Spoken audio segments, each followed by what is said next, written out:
Here's the final fence for him now, and he gets over it safely. He's clear now by about 12 lengths from Horus and exit to Wave, and coming up towards a line. 6 out of 6 for the champion hunter. Now he's beaten the pros. Great ride by Thornton. Kingscliff wins. Despite a broken rein, Andrew Thornton wins aboard Kingscliff, adding to his 840 plus victories. But how does he manage to operate at nearly 1.5 stones below his natural body weight? The secret is, if you're doing a lightweight as well, especially, and if you've got a lightweight in a couple of days' time, is to put it on a small plate. Whatever you eat, put it on a small plate, because it's mind over matter, and eat it slowly.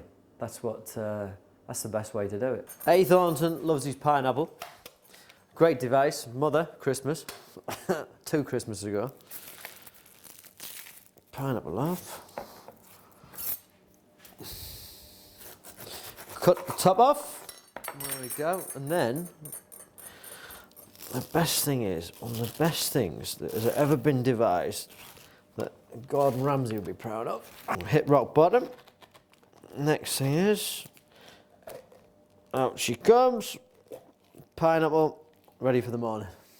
So many people relate to this that you'll get halfway through a meal and so many people say, oh, I feel full already. You don't need it. We do not need the amount that we eat on a regular basis.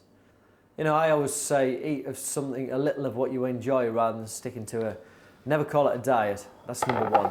Because if you, as soon as you start to call something a diet, you think that that's what you have to stick to. And it's keeping the mental state right as much as anything. But it's a healthy way of living.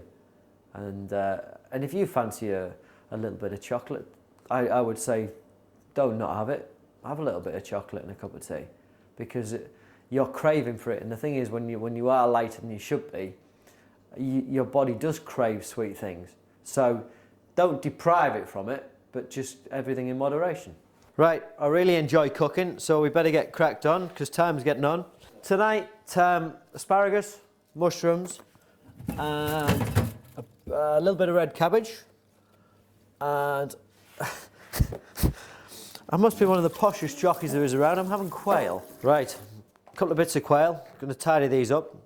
Just cut the legs off, so they'll just look a little bit more appetising. I manage my weight as the fact that I don't do as light as I used to. Everybody does 10 stone when they start with. I did it for about 2 years. Then you put your minimum weight up to 10.2 and 10.4. It's longevity. If you try and do too light, too long, you just won't last. Asparagus. Take the bottoms off the asparagus. Always take the bottoms off the asparagus, because that is like chewing wood.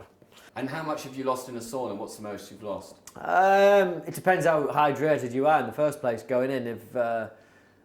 If you've had a reasonable weekend and you haven't had to look after the weight and what have you, you could probably lose 5 pounds in the space of about an hour and a half.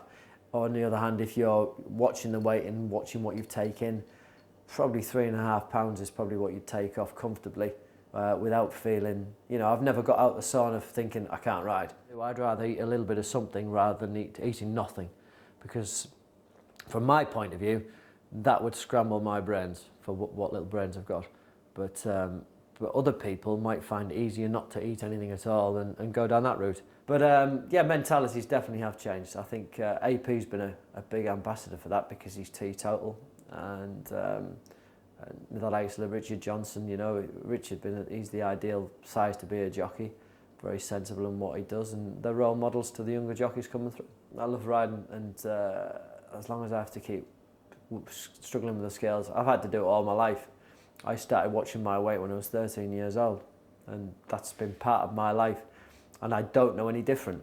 Now, this is AP. See that?